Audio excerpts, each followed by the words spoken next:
If the PCB valve fails in our car, we will have several problems that we will discuss shortly. First, I want to tell you where it is located, how we can test it for possible discards. The location of the PCB valve will always be located in the monoblock or valve cover and is L-shaped, but there are different types of models depending on the car you have. This valve would only be in charge of releasing the pressure inside the engine by means of a ball or internal spring that makes the valve open and close. The signs that indicate that the PCB valve is damaged are very clear.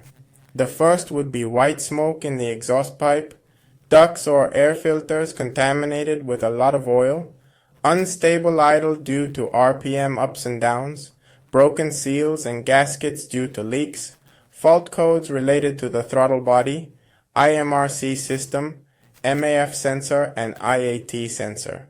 The problem with not replacing the PCB valve on these cars on time is that if the PCB valve stays in the open position, all the oil will travel to the intake and you could run the risk of running out of oil. This can be quite dangerous for the engine and you will surely overheat. The second thing that would happen is that the intake manifold would be contaminated by oil and you would be expelling a lot of blue smoke from the exhaust pipe. As the valve is stuck in the open position, you could damage components such as the air filter, the MAF sensor, the IAT sensor, the throttle body, or the IMRC control. These components can cause great havoc to your pocket when replacing them, the MAF sensor, the IAT sensor, the throttle body, or the IMRC control. These components can cause a great havoc in your pocket when replacing them. This valve costs no more than $10 and is quite easy to change. To check that the PCB valve is working properly, simply take it out and shake it to listen for the rattle of the ball or spring inside. If you don't hear any kind of sound, it means that the PCB valve is stuck and needs to be replaced.